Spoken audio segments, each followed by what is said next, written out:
আসসালামু আলাইকুম ওরহমতুল্লাহি ওবরাকাতুহু। সম্মানিত ধর্মবীরু মুসলমান ভাই ও বোনদের খেদমতে আমি একটা বিষয় আরজ করতে চাচ্ছি, সেটা হলো আমরা যখন আল্লাহর ওলিগণের জীবনী আলোচনা করি, তাদের নাম উচ্চারণ করি, তখন আমরা তাদের নামের পরে সম্বোধন করে সম্মান জ্ঞাতার্থে সম্মান জানানোর জন্য তাদের নামের পরে রদিয়াল্লাহু আনহু ব্যবহার করে থাকি।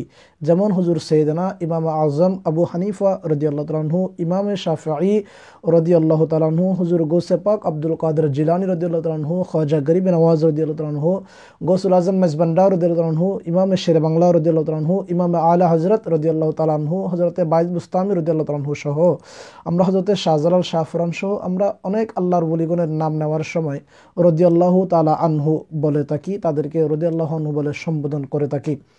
এই কথা শুনে অনেক সরল প্রাণ মুসলমান ভাই ও বোনদের অন্তরে সংশয় সৃষ্টি হয়, তারা দ্বিধাদ্বন্দ্বে ভোগেন।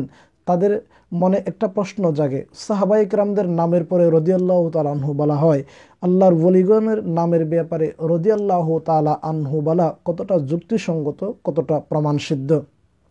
দেখুন, সাহাবায়ে কেরাম রদিয়াল্লাহু তাআলা আনহুম আজমাইনের ব্যাপারে রব্বুল আলামিন সূরা ফাতহ শরীফের 18 নম্বর আয়াতের মধ্যে রব্বুল আলামিন ইরশাদ করছেন, লাকাদ রাদিয়াল্লাহু আনিল মুমিনিন। এই আয়াতে পাকের মধ্যে রব্বুল আলামিন সাহাবায়ে কেরামদের প্রতি সন্তুষ্ট হয়েছেন, সেটা বর্ণনা করা হয়েছে। সেক্ষেত্রে সে কারণে সাহাবায়ে কেরামদের নাম উচ্চারণ করে সমস্ত মুসলমান শ্রদ্ধা ভরে তাদের নামের প্রতি রদিয়াল্লাহু আনহু ব্যবহার করে থাকেন। এক্ষেত্রে সকল মুসলমান ভাই ও বোনেরা একমত, কারো আশা করি কারো মনে দ্বিধাদ্বন্দ্ব নেই, সবাই সাহাবায়ে কেরামদের নামের পরে রদিয়াল্লাহু আনহু ব্যবহার করে থাকেন। কিন্তু দেখুন, পবিত্র কালামুল্লাহ পাকের সূরা বাইয়িনাতের শেষের আয়াতের মধ্যে রাদিয়াল্লাহু আনহু ওয়া রাদু আনহুম, রাদিয়াল্লাহু আনহুম ওয়া রাদু আনহু, এই আয়াতে কারীমার মধ্যে রব্বুল আলামিন যাদেরকে সম্বোধন করেছেন, এক প্রকারের মানুষ হলো আল্লাহর ওলিগণ, আর এক প্রকারের মানুষ হলো মুমিনে কামেলগণ। আল্লাহর ওলিগণ মুমিনে কামেলগণের নামের পরে আল্লাহ পাক রব্বুল আলামিন রাদিয়াল্লাহু আনহুম ওয়া রাদু আনহু ব্যবহার করেছেন। আর সূরা মুজাদালা শরীফের 28 নম্বর পারার সূরা মুজাদালা শরীফের শেষের আয়াতে রব্বুল আলামিন রাদিয়াল্লাহু আনহুম ওয়া রাদু আনহু উলাইকা হিজবুল্লাহ বলে এমন এক প্রকারের মানুষকে সম্বোধন করেছেন, যারা হলেন এমন আশিক রাসূল যারা নবীর দুশমনের প্রতি খুবই কঠোরতা অবলম্বন করেন। এমন আশিক রাসূলদেরকে রব্বুল আলামিন হিজবুল্লাহ উপাধি দিয়ে তাদের নামের আগে রাদিয়াল্লাহু আনহু ব্যবহার করেছেন।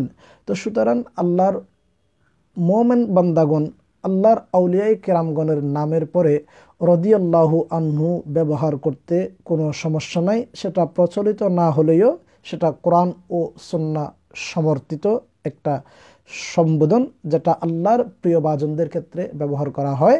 সে কারণে সার মাযহাবের ইমামগণ, সার তরিকার ইমামগণ সহ অনেক হক্কানি উলামায়ে কেরাম, পীর মাশায়েখ, বুজুর্গানে কেরামদের নামের প্রতি নামের উচ্চারণের পরে নামের পরে অনেক মুহাদ্দিসিন মুফাসসিরিন কেরাম রাদিয়াল্লাহু আনহু ব্যবহার করেছেন। দেখুন, হজরতে আম্মাজান হাওয়া আলাইহিসসালাতু ওয়াসসালাম, আম্মাজান মারিয়াম আলাইহিসসালাতু ওয়াসসালাম, তারা কিন্তু নবী নন। তাদের নামের উচ্চারণের পরে আমরা সম্মানার্থে সম্বোধন করে তাদের নামের প্রতি আলাইহিসসালাম ব্যবহার করে থাকি। আর হজরতে ইমাম মেহেদি আলাইহিসসালাতু ওয়াসসালাম, ইমাম মাহদি আলাইহিসসালাতু ওয়াসসালাম এখনও কিন্তু দুনিয়াতে আসেননি, যিনি পরবর্তী যুগে কিয়ামতের আগে আমার নবীর উম্মত হয়ে দুনিয়াতে আসবেন। তিনি সাহাবীও নন, তাবেঈও নন, তিনি আমার নবীর উম্মত হয়ে দুনিয়ার জমিনে এসে আমার নবীর ধর্মকে পৃথিবীর বুকে পুনরায় সংস্কার করে প্রতিষ্ঠিত করবেন। সে কারণে তার নামের প্রতি আলাইহিসসালাম ব্যবহার করি। এক্ষেত্রে সবাই একমত। অনেক কিতাবের মধ্যেও হজরতে ইমাম মাহদি আলাইহিসসালাম লেখা রয়েছে, এক্ষেত্রে কারো দ্বিধাদ্বন্দ্ব বা মতানৈক্য নেই।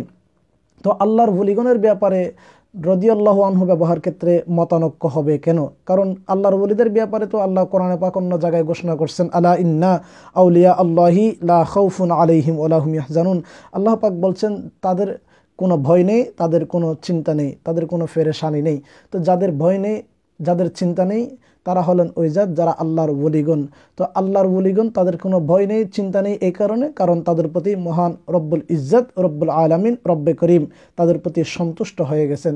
সে কারণে আমরা তাদের নামের প্রতি রাদিয়াল্লাহু আনহু ব্যবহার করি, যেটা কোরআন ও সুন্নাহ সমর্থিত। রব্বুল আলামিন আমাদের সকলকে বোঝার তৌফিক নসিব করুক।